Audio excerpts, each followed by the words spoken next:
And I was just going to say very briefly, I mean, there's obviously, you should take health and safety at work issues seriously. People sitting at keyboards all day do tend to get bad backs and RSI and all those other things. You should be on top of that sort of stuff. It doesn't cost much to sort it out. Give people proper screens, don't have them working off their laptops the whole time.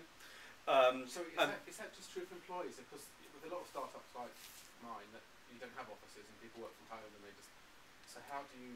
If you have an employee, you've got to provide them with a safe working environment. Basically, if you are providing the working environment, you're responsible for their well-being at work. If they're working from home, they're probably going to be a contractor or something like that, and then you're not responsible. Good reason to have a contractor. But if they are teleworking, you are responsible for them. Sorry? If they are teleworking, you are responsible for them. Yeah. That's what I was in office for them to work at. You've got to make sure, send someone round to their house, make sure their chairs properly set up, their screens at the right level, all that jazz. So what we're talking about here, Danvers, is employers' liability insurance. We must have that. Yes. Anybody got it? There we go. It costs about £6 a month. Okay. If you're pretty small. So. Yeah, not a huge. Well, that's what you're supposed to have. And all the other thing, sorry, can you contractually obligate yourself out of it? No. You can't say you have to have a safe work environment if you're providing yourself a telework environment. Well, no, you can have it as a part of your employment contract that you will do your work in this room, using our equipment in the right way, blah blah blah. Because it's actually, on the flip side of it, it's the employee's responsibility, not to walk down open manholes and not to jump off ladders and things.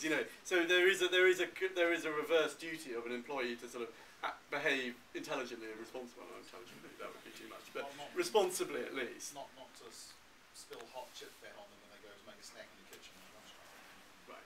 So and my final point, which I just want to make very very quickly, is that obviously the startup environment is all about having fun and getting out, not wearing a suit and all the rest of it.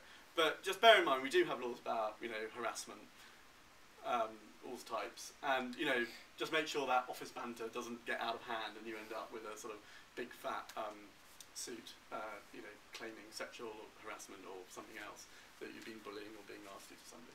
So that's all I want to say. Barry's got a few more things that he's got about 2 minutes. Really quick, breaking up is hard to do, but not if you're waiting for pizza and beer next door like I am. So I was going to say, really just picking up on the shares point, really. If your employee is going, issues. One, if you want to get rid of someone who is been with you for less than 12 months, that's broadly speaking easy. More than 12 months is broadly speaking a nightmare, potentially, if you're doing it. So that's the employment bit. How do the shares work? If you've issued the founders with shares or options, which I know was another one of the questions that was asked, if they're options, you read the option is the clue, and in many cases the option will lapse when somebody leaves, or in the alternative it may be that there's like a period when they can exercise for say a couple of weeks or a month or so after they've left, but read the option. If they've got shares, then it will all rather depend on whether you stuck your hand in your pocket and bought the wonderful articles that we were espousing several bootlaws ago, in which case it will all be a very smooth affair, and there should be some compulsory transfer provisions in there, which basically force the sale of those shares back to the other shareholders. If, of course, you're a skinflint, you're not paying your interns anything or handing over anything for the IPR, you sort of deserve what you get, which is that the person that's left is going to profit from all your hard work, and will hang on to their shares. So, you'll end up having to negotiate with that person to get them back.